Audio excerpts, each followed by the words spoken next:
So I just recently watched Newsies for the first time, the 1992 Disney movie about child newspaper sellers in the late 1890s. And I'm not even shitting you. This kids movie is a pro-union socialist creed about corrupt capitalist robber barons ruthlessly making money off the backs of starving children. And we need to make more profits. He's got no union to protect him. We got no rights at all. Come on, it's a rigged deck. They got all the marbles, okay? I tell the city how to think. I tell the city how to vote. I shape its future. Are we just gonna take what they give us, or are we gonna strike? How do I know you punks won't run the first time some goon comes at you with a club? How do I know you got what it takes to win? Strike! Strike! Strike! We'll fight until damn doomsday if it means we get a fair shake. It's like fucking Das Kapital for 10-year-olds. Okay, maybe that's a bit of an exaggeration, but this shit was made by Disney, and there's not a chance Disney would make this movie today. You smell like beer. Oh, that's how I made the quota. The guy bet me I wouldn't drink some. We need to make more profits. No, today Disney's too busy making 500 reboots and franchise sequels a year like Tron Ares, starring crowd favorite creep shows like Jared Leto, featuring promotional collaborations with Mr. Beast and dog-ass generative AI posters created with Elon Musk's Grok AI. Or, you know, they're making deals with the demon spawn himself, Sam Altman, with plans of bringing OpenAI's generative AI to the Disney brand. Disney believes that AI will be an important part of our future. We're already using AI in every one of our businesses. So, yeah, I don't think they'll be making Newsies anytime soon.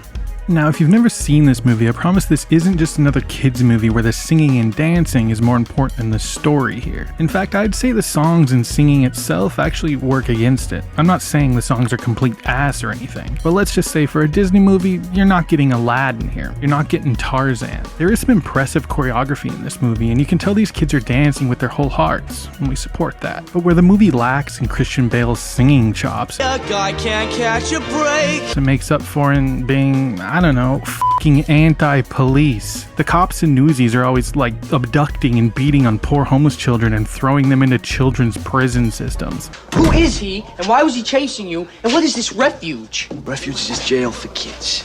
They hate you? The more kids in a refuge, the more money the city sends to take care of them, the more Snyder sticks stay in his pocket. The cops are always working directly for and doing exactly what the capitalists ask of them. It doesn't sugarcoat the fact that the police just directly work at the behest of capital. I sent for the police. Guys, you gonna stop him, sir? Just move along, mister.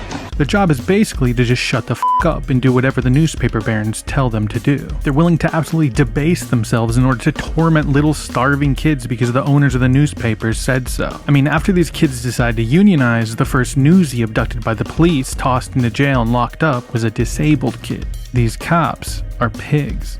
There's just no way Disney would make this today. No way. It also has this very pro-journalist stance where journalism is clearly supposed to be a tool used to support populism, making sure the subjugated poor and working classes are avenged and protected. Well, you got us on the front page. Look at that. You got yourselves on the front page. You just gotta make sure you stay there. It's Denton's article. The dark truth, why our city really fears the Newsies strike. Last night I saw naked force exercised against mere boys. Power of the press. There's the greatest power of them all. So that the cold-hearted robber barons who use and abuse a bunch of 12-year-olds just so they can squeeze out a little more profit can be called out for what they are. Greedy capitalists willing to take advantage of anyone and everyone so they can make an extra buck. There's lots of money down there in those streets, gentlemen. I want to know how I can get more of it by tonight. The city thrives on child labor. A lot of people make money that way. It's gonna be awfully rough on those children. Nonsense, nonsense. It'll be good for them. Incentive, make them work harder, sell more papers. They'll look on it as a challenge. I ordered a printing ban on all strike matters. Now, who defied it? The chief can quietly arrest him. No. Not quietly. Not quietly. I want an example. I want this rabble he's roused to see what happens to those who would dare to... Now, by the way, Mayor, I make a few friends for cards tonight. Perhaps you'll join us. Talk about the coming election. I'd be honored. I mean, are you sure you want to watch that? Instead, are you sure you don't want to watch an egg-brained Zionist who's one of the worst actors in the game right now play the evil queen in a live-action Snow White? You don't want to watch that? Are you sure you don't want to watch, I don't know, maybe not that one, but another half-ass live-action remake of a beloved animated movie that everyone is guaranteed to shit on? No? Well, how about you watch it anyways? How about that? How about you're gonna eat it and you're gonna fucking like it? I wish I saw Newsies as a kid. Every kid should have to watch Newsies. If I'm elected president, Newsies will become a mandatory part of our nation's school curriculum. No, we're just a bunch of angry kids with no money. Maybe if we got every newsie in New York, but... Yeah, what we organize. I promised that if you defied me, I would break you. But since the strike, your circulation's been down 70%. Every day, you're losing thousands of dollars just to beat us out of 1 lousy tenth of a cent. Why? Well, you see, it ain't about the money, Dave. Joe gives in to nobodies like us. It means we got the power. And he can't do that, no matter what it costs. Vote me in. Newsies shows you the stark reality that really was these kids' lives. They were incredibly young, mostly made up of 15-year-olds, 11-year-olds, some as young as 6. These kids shouldn't even be at the club, they should be at the clubhouse. The oldest Newsies were 21 and had been selling newspapers since they were 8. They were from poor families or homeless. It's only the beginning, Papa. The longer I work, the more money I'll make. You only work until I go back to the factory, and then you are going back to school like you promised. This is going to heal. They'll give me back my job. Were orphans, neglected, forced to survive selling newspapers all across the mean streets of New York City for practically nothing. When newspaper barons raised the cost of a bundle of papers they sold to the Newsies, these mere kids were inspired by other union activity of the time, like the trolley workers' strikes, to strike themselves. These literal children were integral to the selling and success of these newspapers. And as the movie states itself, Headlines don't sell papers. Newsies sell papers. you know, you really gotta hand it to these kids. They were organizing. They were holding rallies, giving speeches. Can you even imagine this happening today? A bunch of 12-year-olds organizing a union like this? Most parents don't let their kids play 3 blocks away from their house, let alone organize strikes against corrupt titans of industry. But if it's one thing Newsies does well, it gives children their autonomy. We live in a time where children's autonomy is really rendered as nothing more than, what kind of iPad game do you want to play today? And while kids are forced to deal with mass school shooting after mass school shooting, with their cell phones often being the only tool at their disposal to inform parents and those outside the school that the school shooting is even taking place, our politicians, instead of protecting these children, have decided to start introducing legislation that would take those phones away from them. I mean, how many stories have we heard about students being the ones to make the call to relay that there's a school shooter? Cell phones are one of those few tools these kids have in their defense against school shootings. It's scary, and I'm thankful that she did have her phone so that I could know that she was in this situation.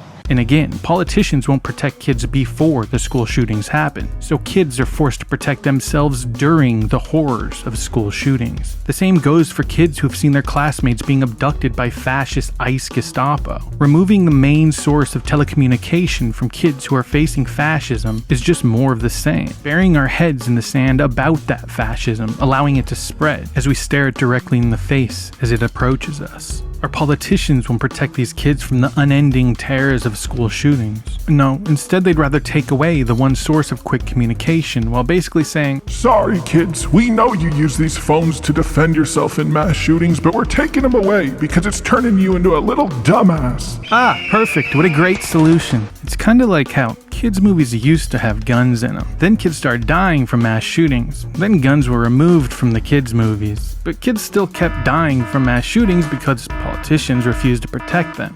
Anyways, probably nothing to think too deeply about there in regards to how our political and media systems are arranged and operated. Moving on.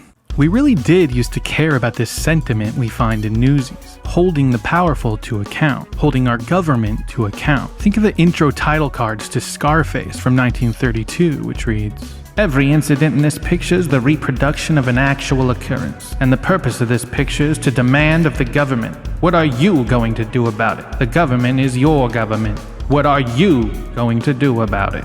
But the further into the neoliberal capitalist hellscape we live in today, the more those who operate the levers of power, including those who produce films, art, and entertainment, will be sure to steer your eyes and minds away from this sort of sentiment that hinges on organizing your communities, demanding more from your government, demanding protection, safety, and security. This is the sort of class consciousness that's so dangerous to the capitalist power. And I don't know if I have to say this, but obviously Newsies isn't perfect. I'll admit, that maybe we didn't need the scene where the burlesque dancer sings seductively to horned up little boys. I'd probably, add like a note to axe that scene, I think. Just get rid of it. The film is wildly underrepresented when it comes to female roles. Really the only woman being that burlesque dancer, and a character that was clearly added because the movie needed at least one female character. And of course they made that female a part of the love story. I'm sure because some egg-brained executives were like, nobody wants to see a girl striking. It's unbecoming of a lady. Are you hungry? Yeah. Good.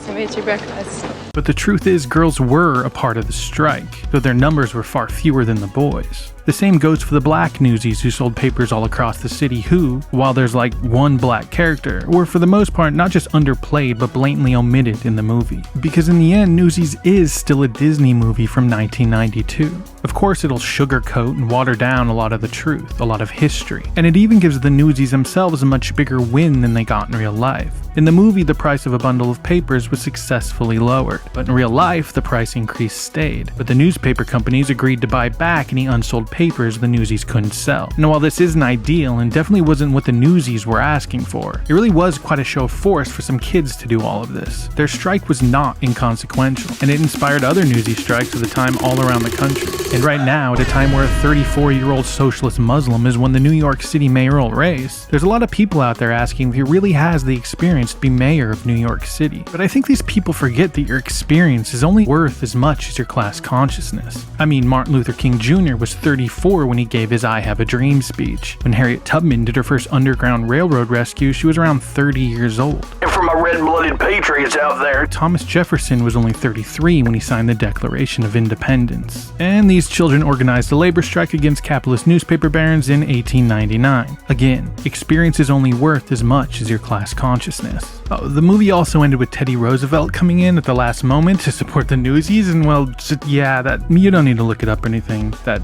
didn't happen.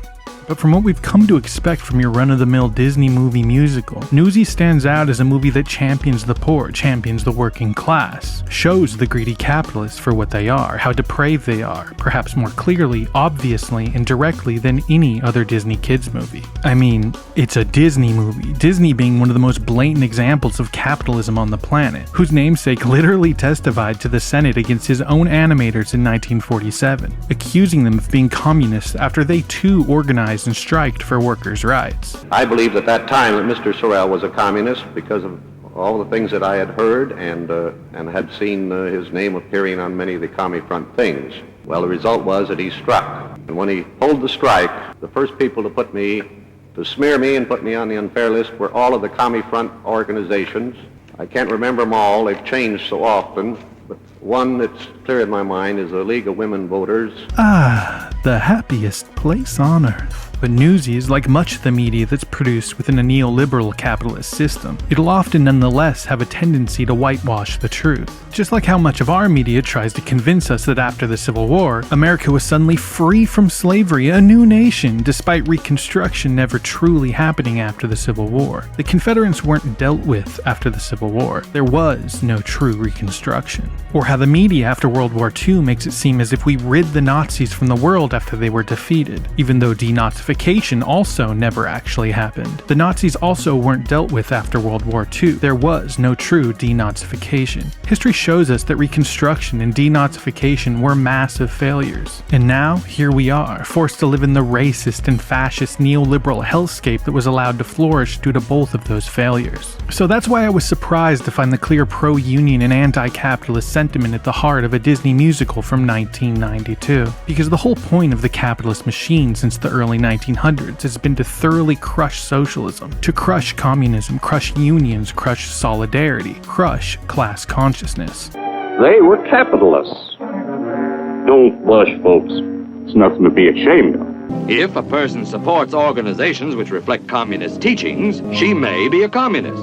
All to serve the whims of capital, to serve profits. We need to make more profits. To serve that small number of capitalists at the top of the food chain. By the way, Mayor, it's a rigged deck. talk about the, They got all the marbles. coming election. Okay? While the rest of society suffers. A lot of people make money that way. It's going to be awfully rough on those children. Nonsense, nonsense.